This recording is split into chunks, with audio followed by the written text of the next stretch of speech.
بسم اللہ الرحمن الرحیم۔ عزیز طلباء، السلام علیکم ورحمۃ اللہ وبرکاتہ۔ ویڈیو لنک کلاس کے ذریعے نئے لیکچر کے ساتھ حاضر ہیں۔ تدریس کے سلسلے کو حصہ نظم کے ذریعے آگے بڑھائیں گے۔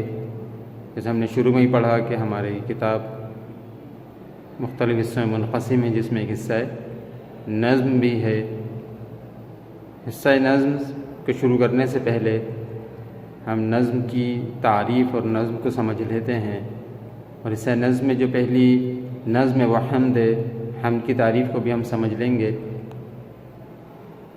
تدریس کا آغاز کرنے سے پہلے ان دو چیزوں کی وضاحت کر لیتے ہیں۔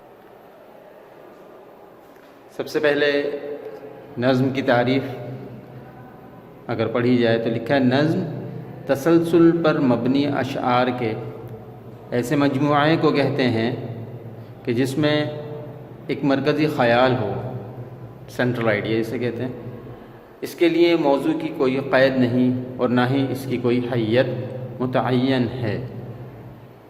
دوبارہ پڑھ لیں کہ نظم تسلسل پر مبنی اشعار کے ایسے مجموعے کو کہتے ہیں جس میں ایک مرکزی خیال ہو، اس کے لیے یعنی نظم کے لیے موضوع کی کوئی قید نہیں اور نہ ہی اس کی کوئی حیت متعین ہے۔ موضوع کا مطلب کیا ہے کہ نظم کسی بھی موضوع پہ لکھی جا سکتی ہے۔ وہ اگر اللہ تعالیٰ کی حمد و ثنا پہ مبنی ہے تو وہ نظم حمد کہلاتی ہے۔ اللہ کے رسول صلی اللہ علیہ وسلم کی تعریف و توصیف میں مبنی ہو تو نعت کہلاتی ہے۔ کسی مرنے والے کے لیے تعریفی کلمات لکھے جائیں تو مرثیہ بن جاتی ہے، اور زندہ شخص کی تعریف میں مبنی نظم کو قصیدہ کہتے ہیں۔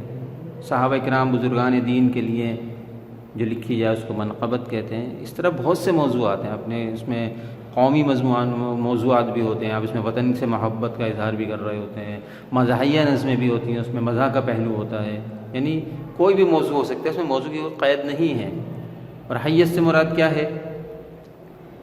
یعنی نظم کی حیت کے اعتبار سے مختلف قسمیں آپ نے دیکھا ہوگا، پڑھا ہوگا کہ کوئی نظم ہم پڑھتے ہیں تو اس میں دو دو مصرے مل کے ایک شعر بن رہا ہوتا ہے۔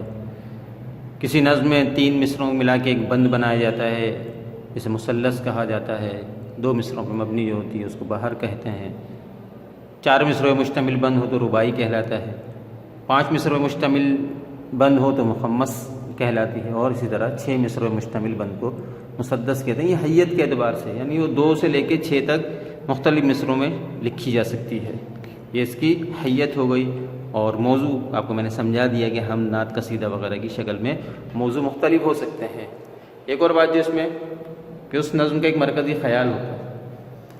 نظم کے اندر یہ ضروری ہے کہ اس کا مرکزی خیال ہو، یعنی ایک پیغام جو شاعر ہمیں اس نظم کے ذریعے دینا چاہتا ہے، جس تصور کو سامنے رکھ کے وہ نظم لکھی گئی ہے، وہ اس نظم کا مرکزی خیال کہلاتا ہے۔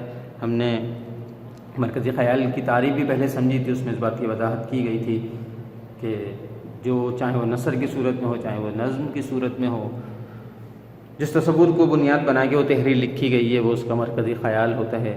تو نظم کے اندر مرکزی خیال ضرور ہوتا ہے۔ تسلسل پر مبنی اشعار، یعنی جو موضوع عنوان چل رہا ہے اسی سے متعلق اس میں تمام اشعار جو ہیں وہ اسی عنوان سے متعلق ہوں گے۔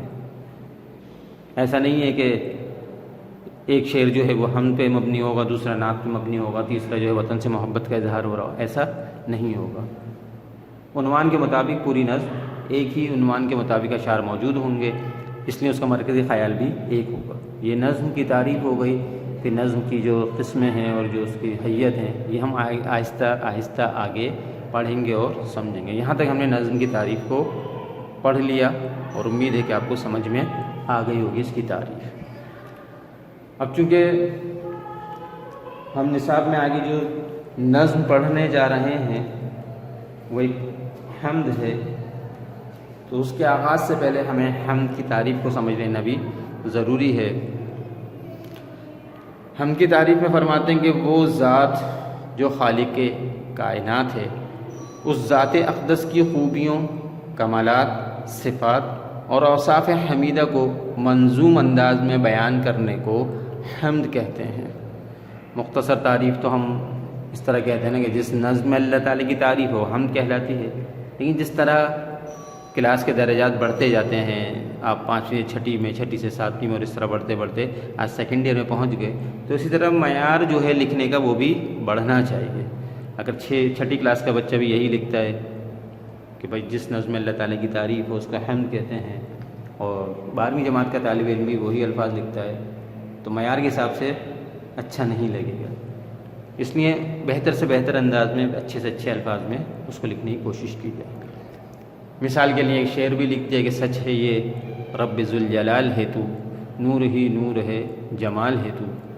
یہ ہم نے مثال بھی دے دی کہ اس طرح کے اشعار پہ مبنی جو نظم ہوتی ہے جس میں اللہ تعالیٰ کی صفات اور خوبیاں بیان کی جاتی ہیں اس کو حمد کہتے ہیں۔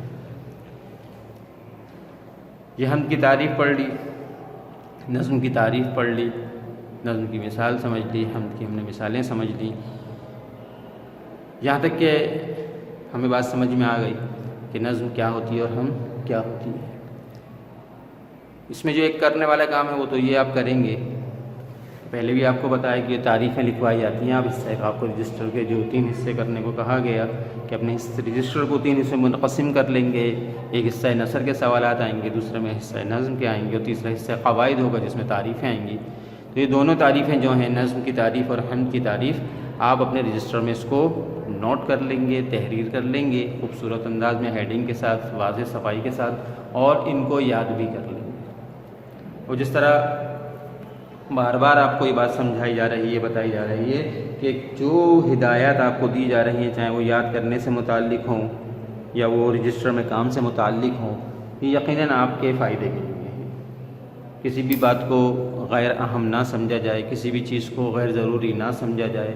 یقیناً آپ کا اور ہمارا جو وقت ہے انتہائی قیمتی ہے، اور قیمتی وقت کا حق یہ ہے کہ اس کو بیکار اور بے مقصد کاموں میں ضائع نہ کیا جائے۔